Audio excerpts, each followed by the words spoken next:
우리에게 주신 하나님의 말씀은 로마서 1장 16절부터 17절까지의 말씀입니다. 로마서 1장 16절부터 17절 그리고 10장 9절부터 13절까지의 말씀을 함께 읽겠습니다. 먼저 16절과 17절을 교독하겠습니다. 내가 복음을 부끄러워하지 아니하노니 이 복음은 모든 믿는 자에게 구원을 주시는 하나님의 능력이 됨이라. 먼저는 유대인에게요 그리고 헬라인에게로다.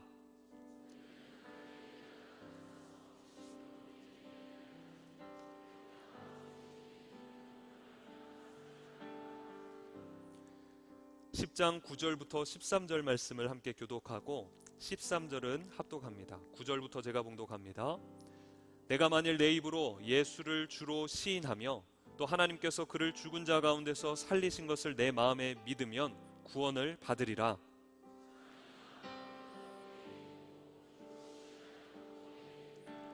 성경에 이르되 누구든지 그를 믿는 자는 부끄러움을 당하지 아니하리라 하니,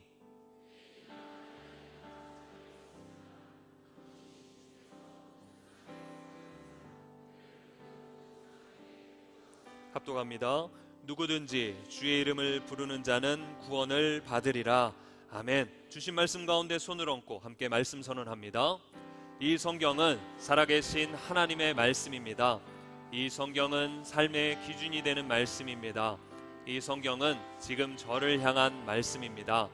이제 말씀을 들을 때 영혼의 귀를 열어 주옵소서. 아멘. 임용택 담임 목사님 말씀 전해 주시겠습니다.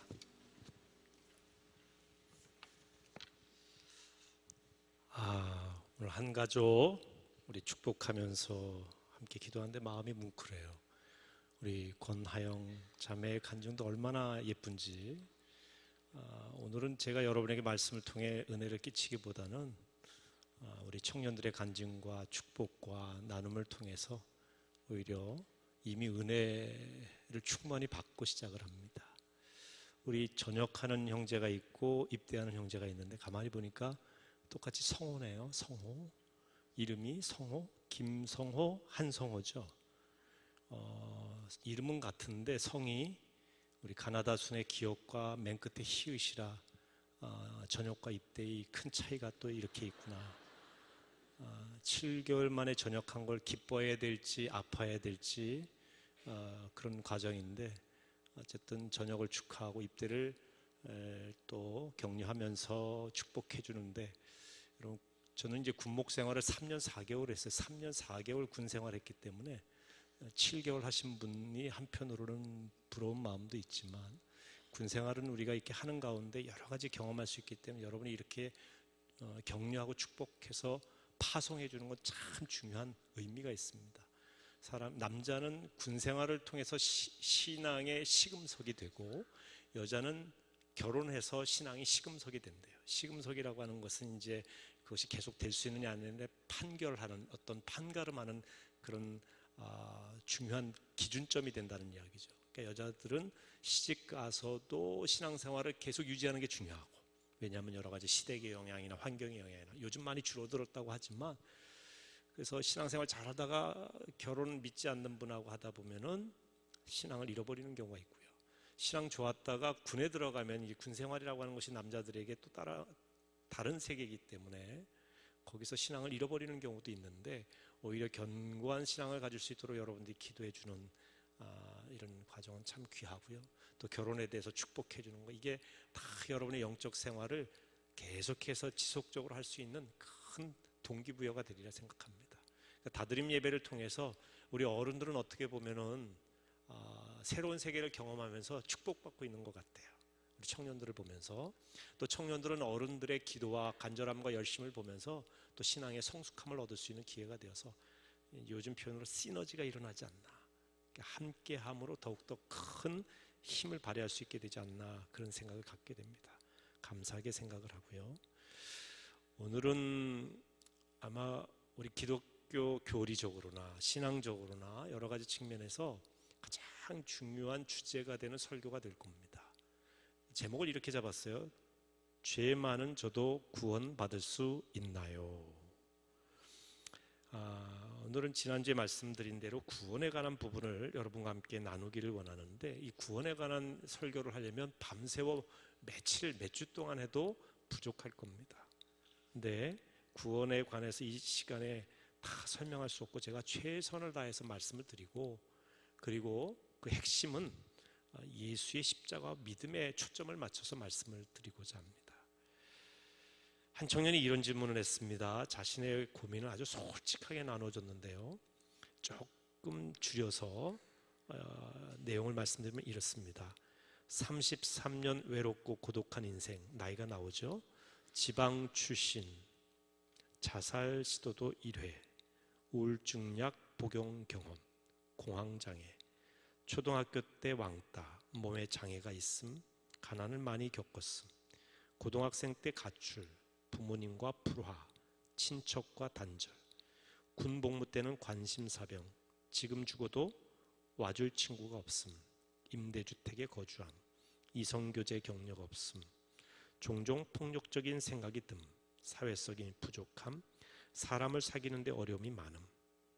이런 상황에서 직장 선배를 통해 교회를 소개받고 안양교회 나옴, 찬송가를 좋아하게 됨, 안양교회를 만나 6개월 정도 출석하는 중 세례를 받고 싶다. 이런 저도 예수 믿고 회개하면 천국 갈 수 있나요? 구원받을 수 있나요? 먼저 힘든 삶을 잘 견뎌온 질문자에게 위로의 말씀을 먼저 전합니다. 이 질문을 한 우리 청년에게 하나님께서 주시는 은혜와 평강, 위로가 먼저 있기를 바랍니다. 구원에 관해서 질문하셨죠. 이렇게 죄 많은 마음에 여러 가지 품지 말아야 될 생각들, 이렇게 사회적으로도 부족한 나 같은, 또 여러 가지 삶에 있어서 죄 많다고 생각하는 이런 저도 예수를 믿으면, 회개하면 구원받을 수 있나요? 라고 하는 물음입니다. 아주 단도직입적으로 말씀드리면 물론입니다. 물론이죠. 그래서 복음입니다. 복음은 그 어떤 사람도 가리지 않습니다. 구원의 은혜는 그 어떤 죄인도 가리지 않습니다. 누구든지 예수 믿으면 구원받는다고 성경은 말씀하고 있습니다. 저는 이 청년의 질문을 접하면서 생각나는 찬송이 있어요. 305장입니다.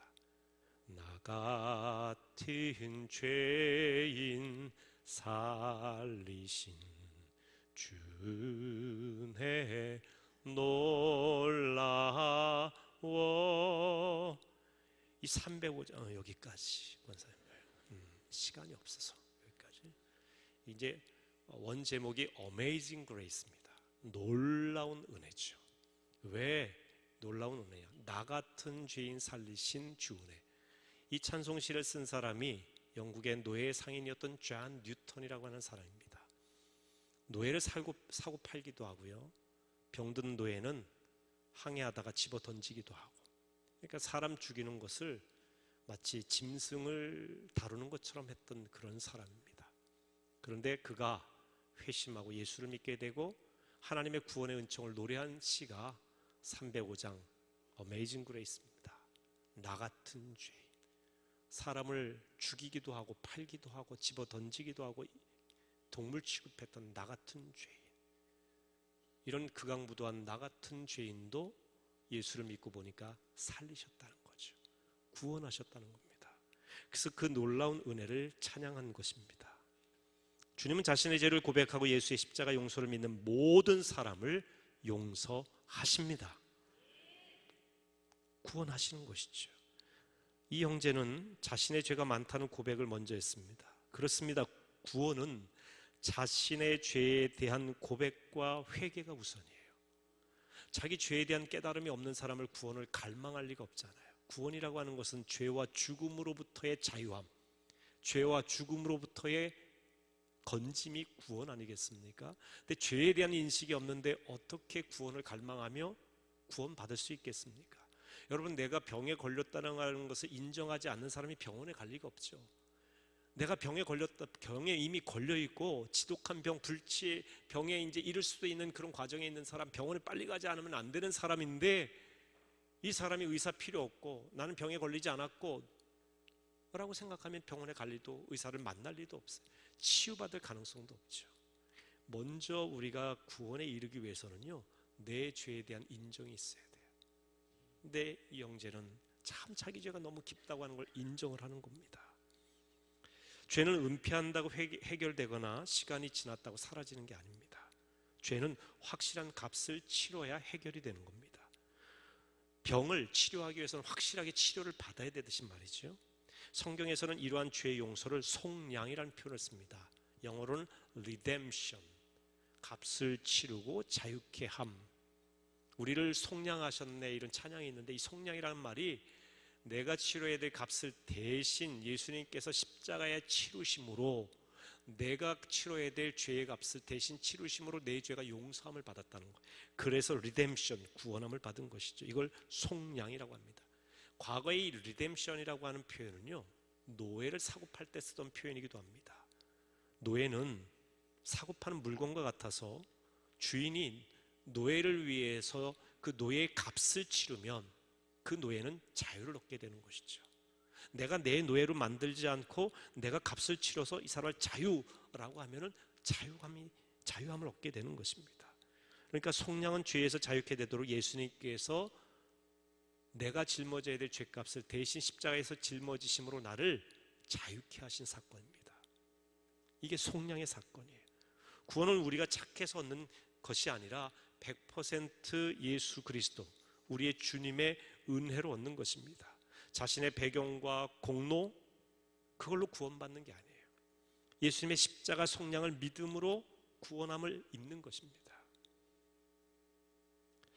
어떤 사람은 이렇게 얘기하죠. 믿음으로만 구원받는다. 이건 너무 불공평하지 않습니까? 그래도 착하게 살아야 되지 않습니까? 뭔가 선행을 해서 공로를 쌓아야지.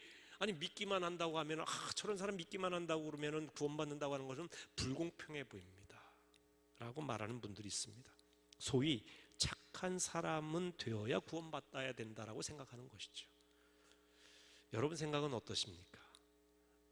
아무나 믿기만 하면 구원받는다는 게 그건 불공평하다. 그러니까 착하게 살아야 그래도 구원받는 거 어느 정도, 그러면서 교회 나오고 그러면서 예수님 믿고 그래야 되지 않을까. 근데 여러분, 구원받아야 될 정도로 착한 사람의 기준은 어디일까요? 어느 정도 착해야 구원받을 수 있을까요? 여러분의 관점일까요? 여러분의 관점에서 이 정도면 구원받아, 그러면 여러분이 구세주, 여러분이 심판자, 여러분이 하나님이 되시는 거잖아요. 이 정도 수준은 돼야 구원받을 수 있다라고 하는 착함의 기준이 뭐냐는 거예요. 누가 착하다 악하다 말할 수 있을까요? 겉으로 착하다고 진짜 착한 사람일까요? 마음의 부패는 누가 판단할 수 있습니까? 인생의 점수를 매겨서 착함의 기준이 80점이라고 한다면 79점은 어떻게 합니까? 아니, 79.999에 이른 사람은 구원 못 받는 거면 0.0001 차이로? 그건 공평한 겁니까?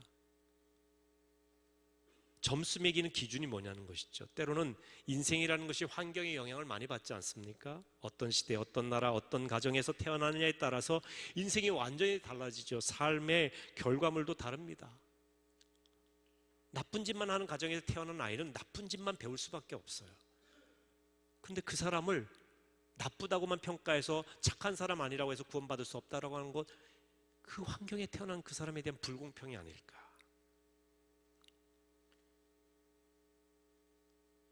이 세상의 어떤 착함의 기준으로 구원받는다 안 받는다라고 하는 것 자체가 불공평하고 전혀 객관적이지 않고요, 그건 억울한 사람을 훨씬 더 많이 자아내게 되겠죠. 사람의 기준은 아니지 않습니까? 나라마다 어떤 착하다 안 착하다 이 기준이 다르지 않습니까? 그러니까 여러분들이 명확하게 기준을, 어디에 기준을 두고 제시할 수 있을까요? 제시할 수 없어요. 사람마다 다 다릅니다. 근데 우리 하나님께서는요, 누구든지 믿기만 하면 구원해 주신다라고 믿음을 요구하시는 거죠. 이게 페어한 거 아닙니까? 사실은 뭐가 공평한 거겠어요? 착함의 기준을 인간에게 둘 수가 없지 않습니까? 만약에 착한 사람이 구원받는다고 그러면 하나님이 구원하시는 거니까 하나님의 착함의 기준, 하나님의 선함의 기준, 하나님만큼 선한 기준을 둬야 되지 않겠습니까? 그러면 세상에 구원받을 사람은 단 한 명도 없어요. 왜? 우리는 하나님만큼 선할 수가 없어요. 그럼 다 죽는 거죠. 그래서 기준을 믿음에다 둔 겁니다. 믿기만 하면 누구든지. 그래서 요한복음 3장 16절에 이렇게 돼 있죠. 하나님이 세상을 이처럼 사랑하사 독생자를 주셨으니 이는 그를 믿는 자마다예요. 누구든지 멸망하지 않고 영생을 얻게 하려 하십니다.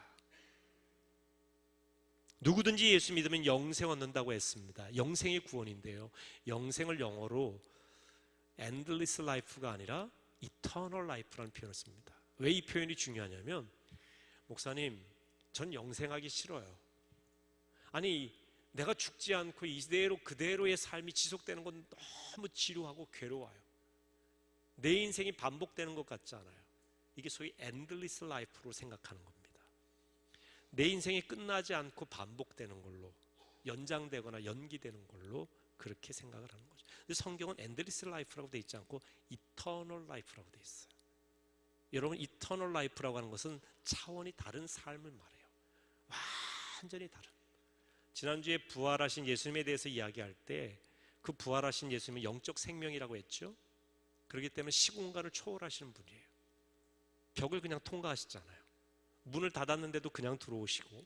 그러니까 우리가 생각하는 이런 하나님 나라에서의 영원한 eternal life는요, 여러분이 생각할 수 없는 차원의 삶이에요. 요한계시록에 보면 아주 인간이 표현할 수 있는 화려하고 아름다운 그 모든 것, 금은 보석으로 다 치장을 해도 감히 다 표현할 수 없는 그런 어떤 물질적으로 환산할 수 없는 그런 나라예요. 그렇기 때문에 여러분, 어떤 분은 이런 얘기해요. 목사님, 제가 장애가 있는데 이 삶이 계속 연장해서 천국 가서도 장애인으로 산다는 게 얼마나 비참해. 저는 차라리 영생 안 하는 게 좋겠어요. 여러분, 영화로운 몸으로 부활한다고 그랬어요. 영화로운 몸이라고 하는 것은 현재의 여러분의 몸이 아니죠. 완벽한 몸입니다. 우리가 감히 상상할 수 없는 몸이야. 우리의 이 3차원적인 세계가 우리를 가릴 수 없는 그 세계를 통과하는 몸이란 얘기죠. 그러니까 여러분, 우리가 eternal life예요. 영생에 대해서 영생을 endless love로 생각하시면 안 돼요. life로 생각하시면 안 된다는 거예요. 차원이 다르다는 것이죠. 성경의 영생을 이렇게 표현하고 있습니다. 요한복음 17장 3절을 같이 한번 읽어보실까요? 시작. 영생은 곧 유일하신 참 하나님과 그가 보내신 자 예수 그리스도를 아는 것입니다. 영생은 저 하늘 먼 곳 어디에 천국이라는 곳으로 들어가는 것을 의미하는 것이 아닙니다. 저 하늘 먼 곳에 천국이 없어도 좋아요. 주님 모신 하루하루 바로 천국이에요. 제가 20대 때 신학교 시절에 유행했던 찬송인데요, 금방 사라졌어요. 왜? 할머니 할아버지들한테 되게 욕먹었어. 저 하늘 먼 곳에 천국이 없어도 좋아해. 이런 고얀 녀석 같으니라고.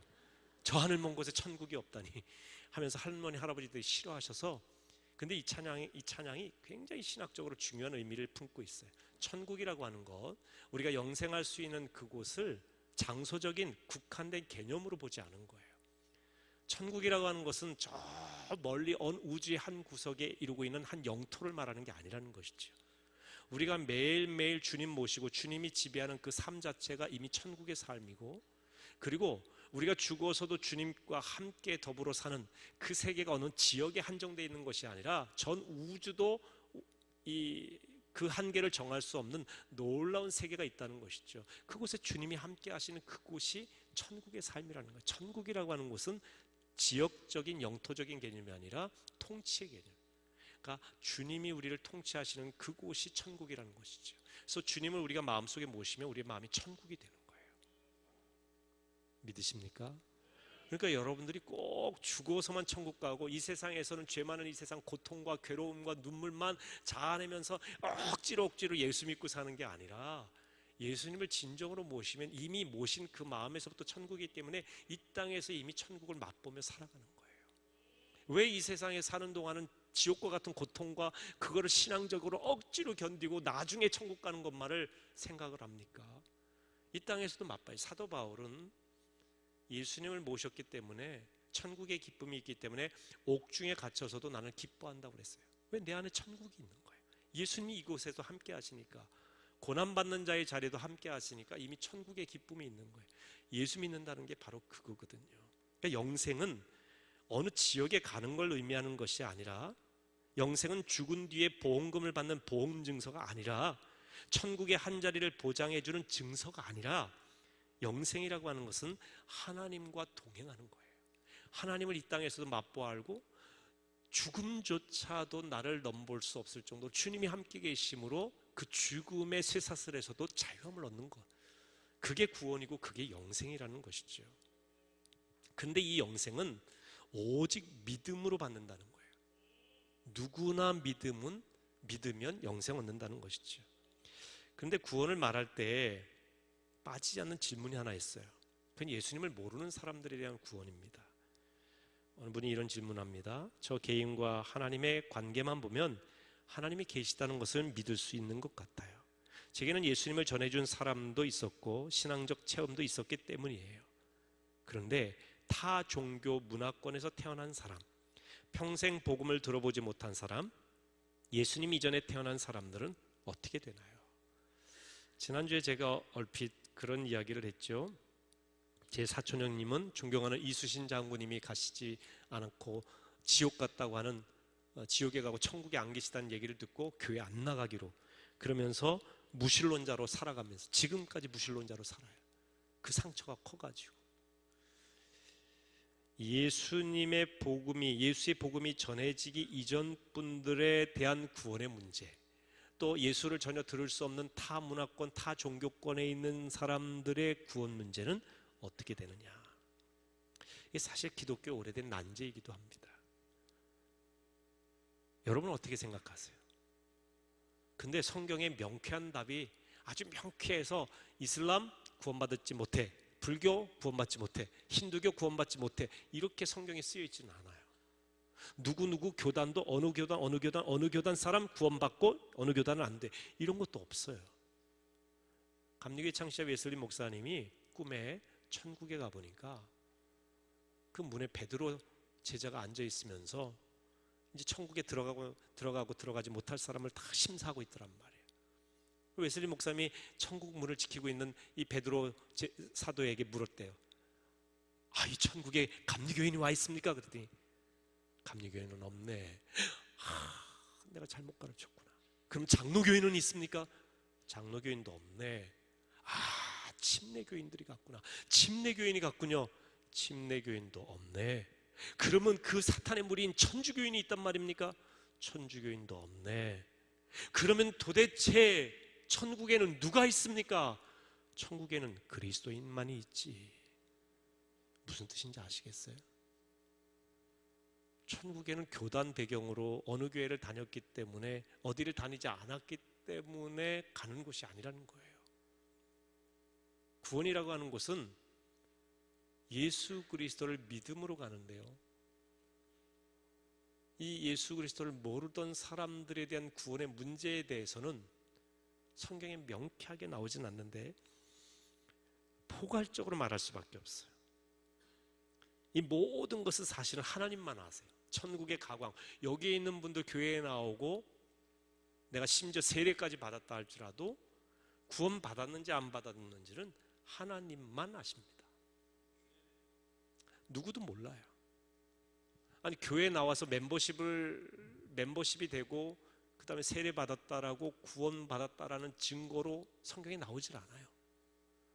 성경은 예수를 진심으로 믿고 입으로 시인하는 사람에 대해서 이야기 나와요. 우리가 겉으로 입으로 시인만 했다고 구원받은 건 아니에요. 마음으로 진심으로 믿었는지는 하나님만이 아시겠죠.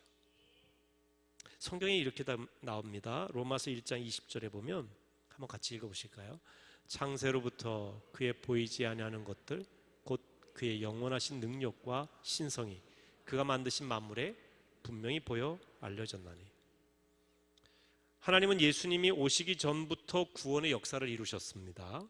그러니까 예수님 오시기 이전에 구약 시대의 사람은 예수님 몰랐기 때문에 구원받지 못했다고 한다면 우리가 성경을 읽을 필요도 없고 성경에 있는 많은 인물을 따르고 배울 필요가 전혀 없겠죠.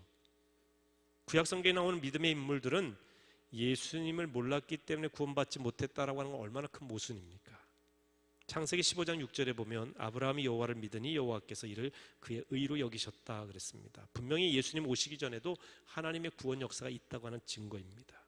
삼위일체 하나님을 믿는 믿음으로 말미암아 그런 것이죠. 또한 자연 만물을 보면서 하나님을 알 수 있는 근거도 마련하셨다는 겁니다.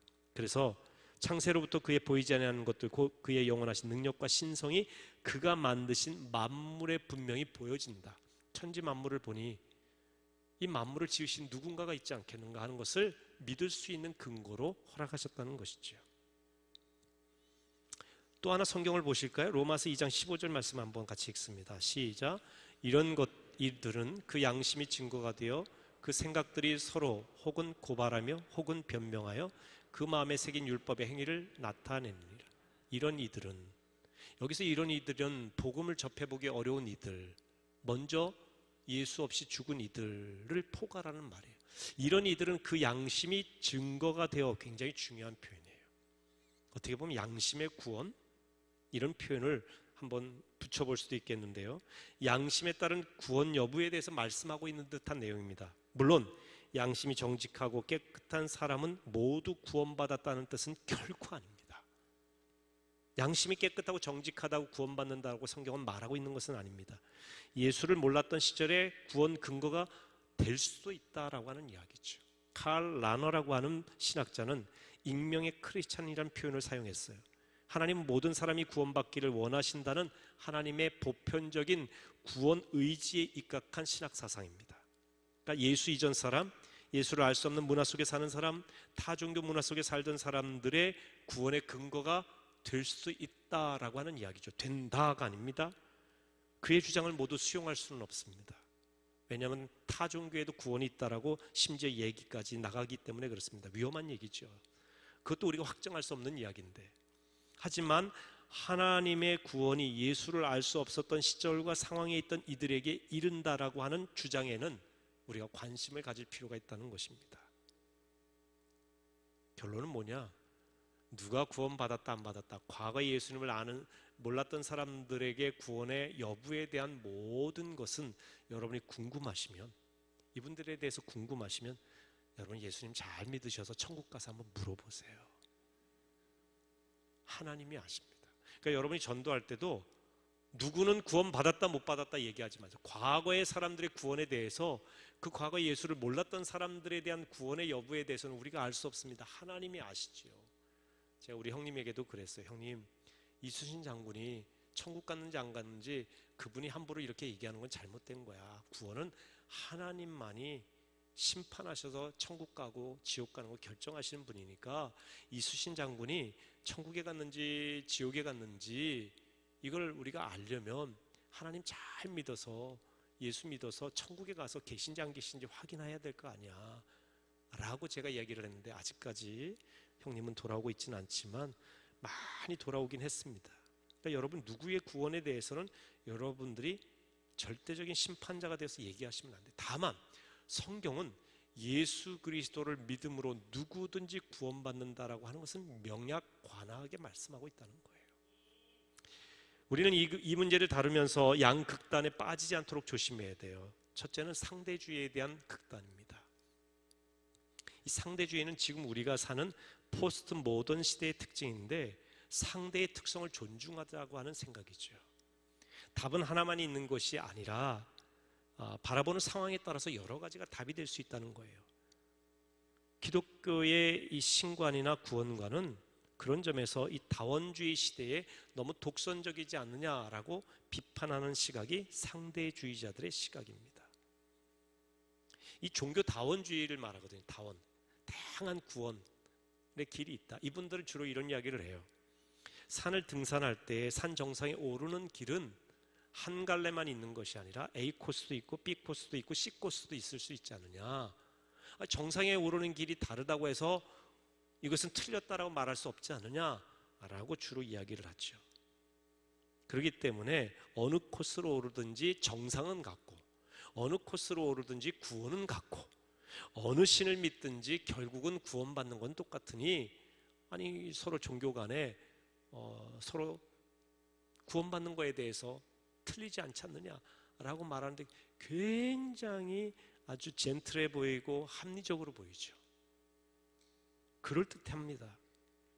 하지만 산의 정상을 신에 오르는 길 혹은 구원에 오르는 길이라고 할 때 그 산의 높이가 우리가 일반적으로 오를 수 있는 산의 높이라고 말할 수 있을까요? 그 구원의 길.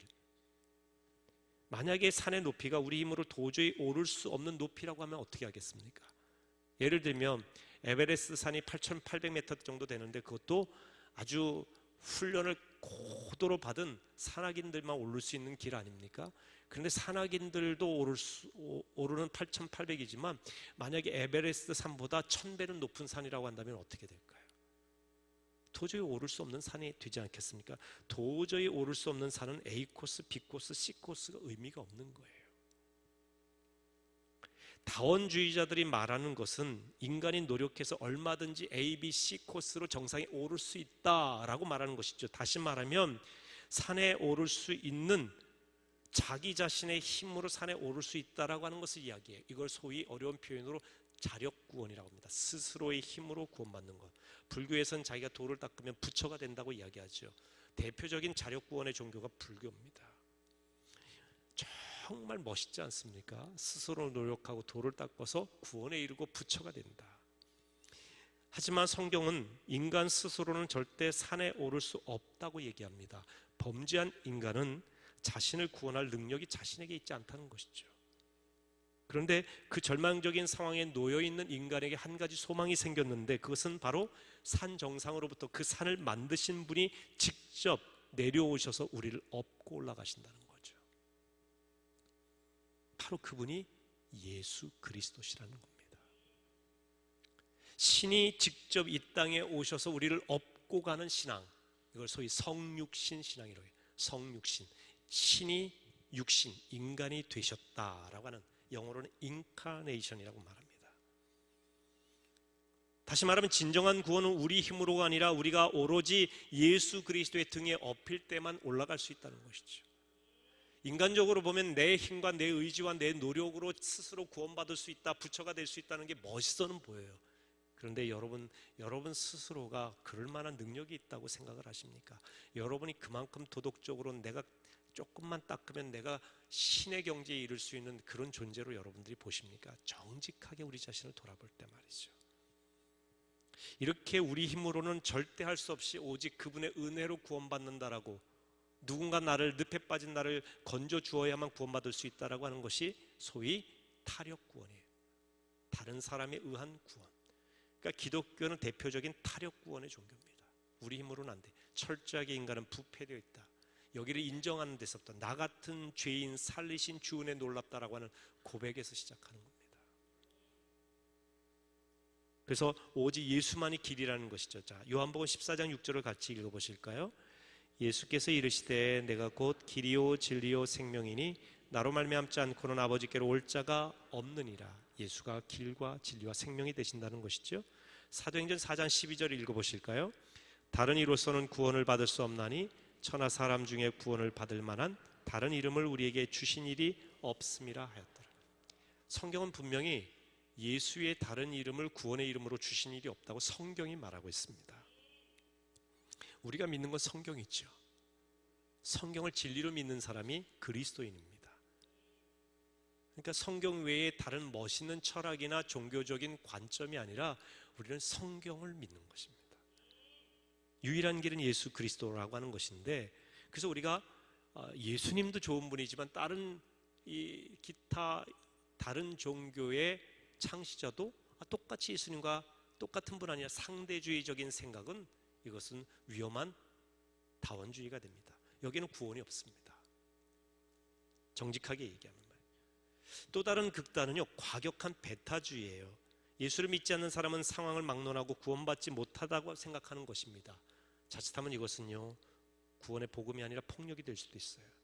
진리는 언제나 배타성을 띠는 건 당연합니다. 각 종교마다 자기의 진리에 대한, 다른 종교에 대한 배타성이 있죠. 그러나 과격한 배타주의는 복음이 아닙니다.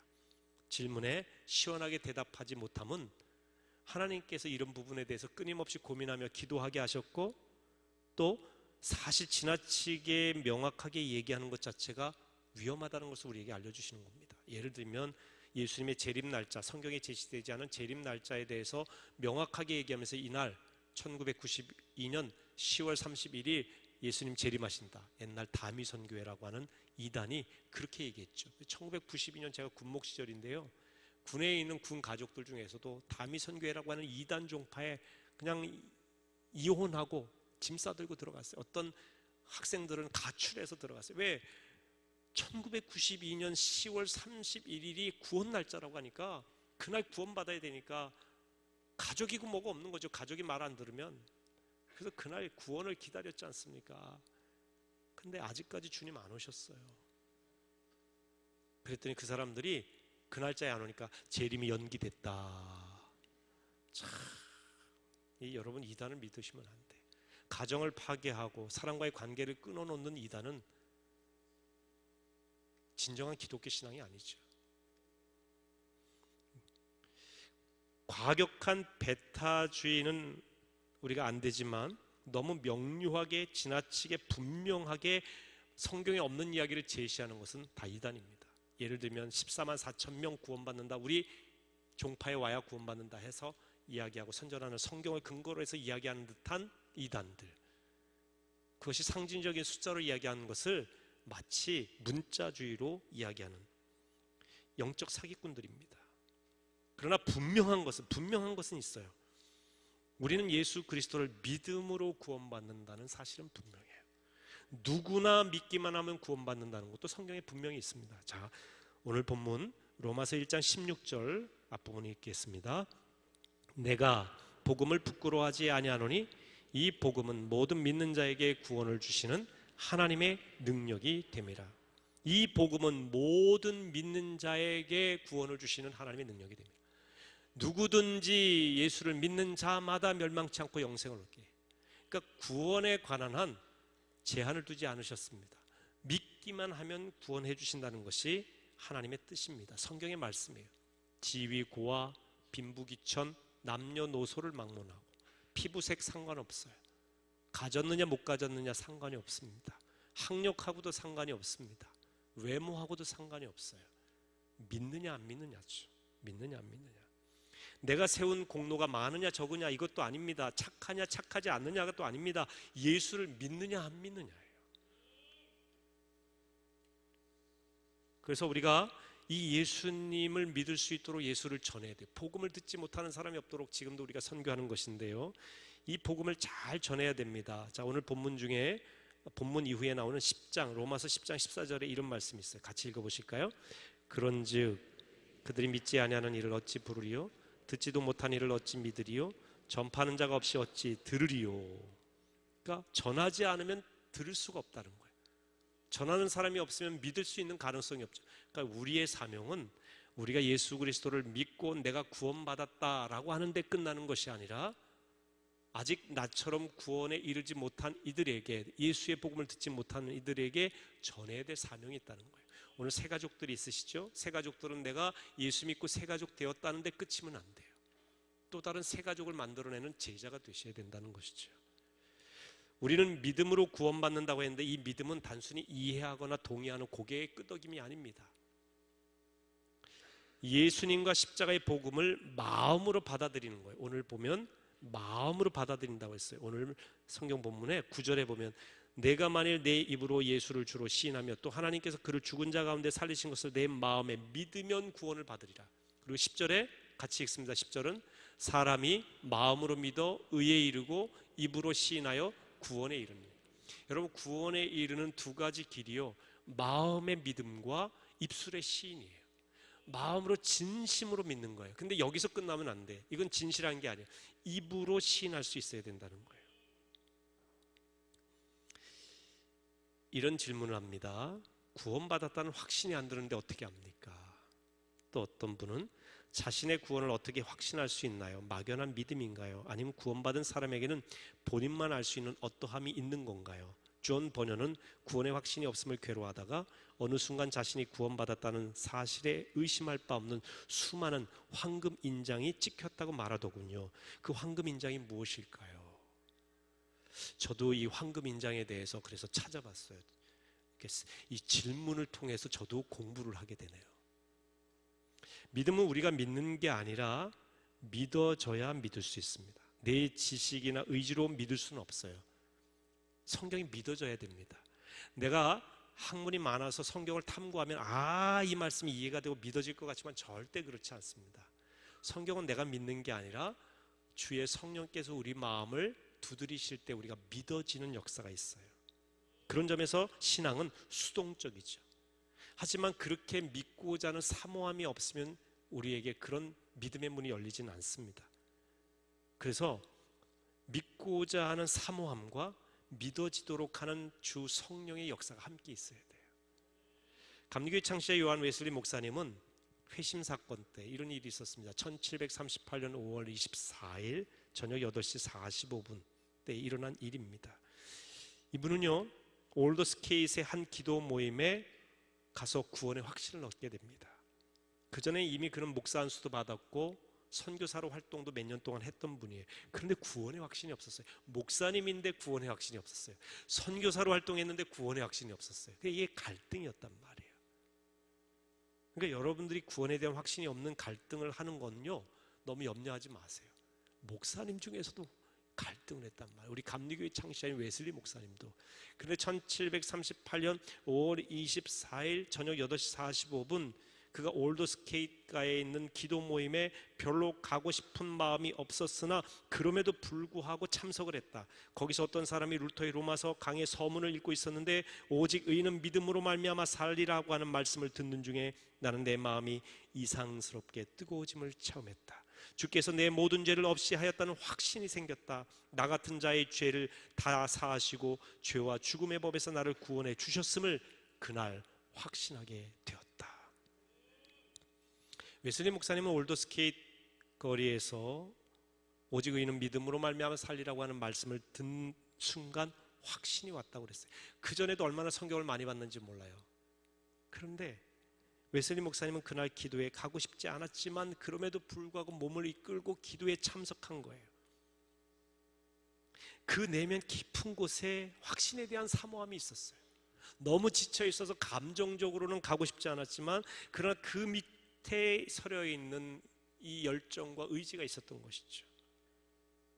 이처럼 우리는요 확신을 위해서 노력해야 돼요. 감정대로 사는 것이 아니라 믿으려고 하는 의지가 있어야 됩니다. 거기에 하나님이 부으시는 확신의 은혜가 있는 것이죠. 그러니까 체험을 통해서만 내가 뭔가 뜨거움이 오고 뭔가 확신이 주는 성령의 불길 같은 게 있어야만 우리가 확신 얻은 것은 아닙니다. 잔잔한 가운데 성령의 역사는 뜨겁게도 역사하시지만 온유하신 성령님은 잔잔한 가운데 깨달음으로 어느새 우리 안에 구원의 확신을 주시기도 해요. 그렇기 때문에 우리가 감각적인 뜨거움의 느낌으로만 확신을 얻는 건 아닙니다. 근데 확신을 얻은 사람의 증거는 뭐냐면 입으로 고백한다는 거예요. 자꾸 말하고 싶어진다는 거예요. 오늘 성경은 구원의 확신을 얻는 중요한 방법으로 고백을 제시하는데, 자, 다시 한번 이 10절 말씀을 다시 한번 읽어보실까요? 시작. 사람이 마음으로 믿어 의에 이르고 입으로 시인하여 구원에 이른다. 입으로 시인하여 구원에 이른다. 영어에 이런 표현이 있어요. Saying is knowing, saying is believing 이라는 표현이 있습니다. 말하는 것이 아는 것이고 말하는 것이 믿는 것이다. 거꾸로 얘기하면 진짜 네가 아느냐? 그걸 진짜 네가 알고 있어? 그럼 그거에 대해서 말해봐. 네가 진짜 그걸 믿고 있다고? 마음에 믿고 있다고? 그럼 믿는 바를 말해봐. 이렇게 되는 것이죠. 우리가 믿는 것을 말하지 못하면 진짜 믿는 게 아니고요, 아는 것을 말하지 못하면 진짜 아는 게 아니에요. 성경이 그걸 또 말씀하고 있습니다. 우리가 예수를 진심으로 믿으면 나는 예수님을 믿습니다라고 그 누구 앞에서도 시인할 수 있어야 돼요. 고백할 수 있어야 됩니다. 여러분, 남녀가 서로 사랑하는데 결혼이라고 하는 이 현상에 이르기까지 삶에 이르기까지는요, 분명히 남녀 사이에 고백이 있어야 됩니다. 프로포즈의 단계가 있어야 돼요. 프로포즈가 뭡니까? 고백이에요. 시인하는 거예요. 난 너를 사랑해. 나와 함께 살아줘. 결혼하고 싶어. 그래야 결혼이 되는 거예요. 사랑하는데 결혼하고 싶은데 마음에는 있잖아요. 고백하지 않으면 현실이 안 돼요. 그러니까 마음의 믿음과 입술의 고백이 같이 있어야 된다니까요. 이럴 땐 결혼하신 분들의 간증이 필요한데 어떻게 결혼하게 되었는지 말이죠. 좋아하는 걸로 결혼이 안 되잖아요. 결혼하자고 얘기해야 되지 않습니까? 그냥 어쩌다 뭐 친하게 왔다 갔다 하다 보니까 결혼식장에 목사님 가 있고 어쩌다 하다 보니까 가정 이루게 돼 있고, 이건 말이 안 되잖아요. 말하지 않았는데. 지금도 이제 논란이 되는 것 중에 하나는 제 아내와 제가 누가 먼저 프로포즈를 했느냐 가지고 아직도 논란이 되고 있어요. 저는 분명히 제 아내가 먼저 했거든요. 만난 지 한 5개월 됐을 때 아직도 기억이 납니다. 교육문화회관에 극장이 있었어요. 클리프 행어라고 하는 영화를, 실베스타 스텔론이 나오는 영화예요. 절벽에 매달려가지고 그럴 때 이 절벽에 매달려서 막 아슬아슬한 장면이 많을 때 제 아내가 제 손을 꼭 붙잡았어요. 저는 그게 결혼하자고 하는 고백으로 받아들였죠. 나중에 알고 보니까 무서워서 잡았다는 거예요. 뭐 어쨌든 그렇게 해서 고백을 제가 받고, 무언의 고백을 받고 결혼을 승낙을 한 거죠. 그러니까 뭐 어떻게 됐든지 고백이 있었어요. 행동으로 고백을 하든 입술로 고백을 하든 시인하는 뭔가가 있었단 말이죠. 제 아내한테 물어보지 마시고요, 그냥 참고로만 들으시면 되겠습니다. 여러분, 사도 바울 당시에, 이 로마서가 사도 바울이 쓴 건데, 이때 당시에 시인한다고 하는 것은 목숨을 걸어야 돼요. 왜냐하면 당시에 예수를 그리스도로 주로 시인한다는 것은 큐리오스라는 표현을 쓰거든요. 큐리오스는 주님인데, 이 큐리오스는 당시에 황제에게만 붙일 수 있는 칭호예요. 황제만이 큐리오스거든요. 온 로마 제국의 주인은 오직 시저 한 분이에요. 근데 이 칭호를 예수 그리스도에게 갖다 붙인다? 이건요, 반역죄죠. 이거는 왕에 대한 배반죄예요. 또 다른 왕을 섬기겠다는 얘기 아닙니까? 이게 목숨 걸어요. 예수를 나의 주인으로 인정합니다. 예수님이 나의 구세주이십니다라고 하는 고백은 당시에 목숨 걸어야 될 시인이었다는 것이죠. 그러니까 적당한 주여 주여 입으로만의 형식적인 고백이 아니라는 거예요. 그러니까 여러분들이 예수 그리스도가 나의 주인이십니다, 예수 그리스도께서 내 죄를 사하시기 위해 십자가에서 죽으셨습니다 라고 하는 입술의 고백은 형식적인 고백이 될 수가 없다는 거예요. 마음으로 진심으로 믿고 그 마음의 믿음이 입술로 고백이 될 때 우리는 구원함 받은 백성이 된다라는 것이죠. 제가 오늘 한 가지 예언만 말씀드리고 오늘 말씀 맺고자 합니다. 1999년 4월 20일 미국 콜로라도주 컬럼바인 고등학교에서 두 남학생이 총기를 난사하는 사고로 13명이 사망한 사건이 있었습니다. 지금으로부터 21년 전 얘기죠. 독일 나치와 악마 음악을 숭배하는 반기독교적인 단체 소속이었던 두 남학생이 저지른 사건이었습니다. 도서관에 있던 여학생들이 그리고 남학생들, 다른 학생들까지 총소리가 나자 전부 다 책상 밑으로 숨었습니다. 도서관으로 총을 들고 두 남학생이 들어왔어요. 입구 쪽에 있던 캐시 버닐이라고 하는 여학생을 발견합니다. 그리고 그의 머리에 총을 겨누며 두 학생이 믿습니다. Do you believe in God? 너 하나님 믿지? 이 두 남학생은 무신론자고 철저하게, 그리고 신을 믿는 자들을 경멸했던 자들이에요. 캐시 버넬도 그 두 남학생이 트렌치코트 마피아라고 하는 단체에 소속되면서 무신론자인 걸 알고 있었다고 합니다. 그리고 이들이 무슨 뜻으로 묻고 있고 어떻게 대답하면 어떻게 되는지 알고 있었어요. 캐시 버넬은 그때에 Yes, 확신에 차서 Yes, I believe in God. 난 하나님을 믿습니다. 고백했어요. 눈앞에 총구가 있는 상황 속에서도 하나님을 고백했어요. 결국 죽었습니다. 어떻게 이런 고백이 있을 수 있을까? 고등학생인데. 캐시는 본래 문제였다고 합니다. 마리화나를 피우고 공부엔 관심이 없었던 반항아였습니다. 그의 어머니가 억지로 콜럼바인 고등학교에 전학을 시켰어요. 수업 시간에 도망가기 일쑤였습니다. 하지만 학교에서 있었던 청소년 수련회에 참석했던 캐시 버넬은 말씀을 통해 예수 그리스도를 나의 구주로 영접합니다. 예수가 나의 구세주가 되는 그 깨달음과 고백을 하게 되는 것이죠. 그러면서 집에 돌아와서 엄마에게 이렇게 말합니다. 엄마, 나 이제 달라졌어. 이제 정말 나는 예수 그리스도를 모신 그리스도이냐. 그분이 나의 구세주이심 내가 확신해. 자신의 믿음과 구원 사건을 시인하고 고백한 것입니다. 2년 후 캐시 버넬은 죽음을 앞둔 상황에서 자신의 믿음을 확신 있게 총구 앞에서도 고백을 했던 것이죠. 이것은 그의 어머니가 쓴 그녀에 관한 She Said Yes라고 하는 바로 이 책입니다. 캐시 버넬이라고 하는 20세기 마지막 순교자 캐시 버넬인데 그 책의 원제목은 She Said Yes. 그녀는 Yes라고 말했다. 너 하나님 믿느냐? 총구 앞에서 Yes, 나는 하나님을 믿습니다. 죽을 줄 알면서도. 여러분, 이게 신앙이라고 하는 것이죠.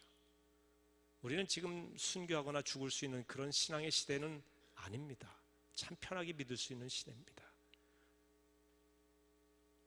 여러분, 그러나 어디서든지 여러분들이 진정으로 예수 그리스도를 고백할 수 있다고 한다면, 손해가 나더라도 억울함이 있더라도 오해를 받더라도 나는 진심으로 예수를 믿습니다 고백할 수 있다면 여러분은 구원받은 하나님의 백성인 것입니다.